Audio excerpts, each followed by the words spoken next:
হৃদয় বিদারক ঘটনার জন্য মুর্শিদাবাদবাসীর কাছে মুখ্যমন্ত্রীর ক্ষমা চাওয়া উচিত বললেন অধীর চৌধুরী।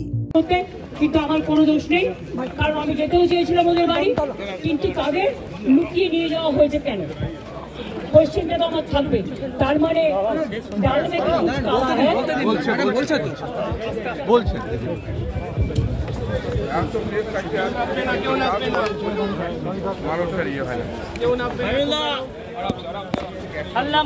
সোমবার দুপুরে কলকাতা থেকে বিমানে বহরমপুরে পৌঁছান মুখ্যমন্ত্রী মমতা বন্দ্যোপাধ্যায়।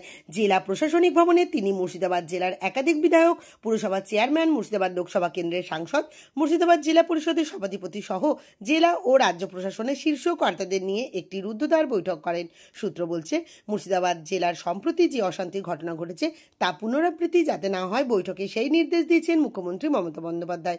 মুর্শিদাবাদ সফরে আসা মুখ্যমন্ত্রীর কাছে একাধিক দাবি রেখেছেন বহরমপুরের প্রাক্তন সাংসদ অধীর রঞ্জন চৌধুরী। তিনি বলেন, হৃদয় বিদারক ঘটনার জন্য মুর্শিদাবাদবাসীর কাছে মুখ্যমন্ত্রীর ক্ষমা চাওয়া উচিত। ওনাকে যেটা বলতে বসে তাহলে এই উনি পুলিশ মন্ত্রী, উনি মুখ্যমন্ত্রী, ওনার রাজ্যে এরকম ভয়ঙ্কর ঘটনা ঘটার জন্য ওনাকে ক্ষমা চাওয়া উচিত মুর্শিদাবাদের মানুষের কাছে। মুর্শিদাবাদবাসীর পক্ষ থেকে বলতে চাই, বাংলার মুখ্যমন্ত্রী মুর্শিদাবাদের এই ভয়ঙ্কর এই হৃদয় বিদারক এই ঘটনার জন্য আপনাকে মুর্শিদাবাদের মানুষের কাছে ক্ষমা চাইতে হবে। প্রাক্তন সাংসদের আরও দাবি, প্রত্যেক ক্ষতিগ্রস্ত পরিবারকে পর্যাপ্ত ক্ষতিপূরণ দিতে হবে, ক্ষতিগ্রস্তদের রুটি রুজির স্থায়ী ব্যবস্থা করতে হবে, অপরাধীদের গ্রেপ্তার করে দৃষ্টান্তমূলক শাস্তি দিতে হবে। প্রত্যেকটা ক্ষতিগ্রস্ত পরিবার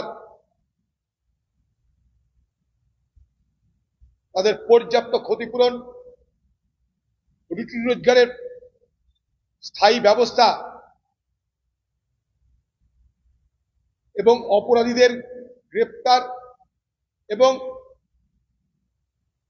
তাদের দৃষ্টান্তমূলক শাস্তি দেওয়ার প্রতিশ্রুতি দেবেন।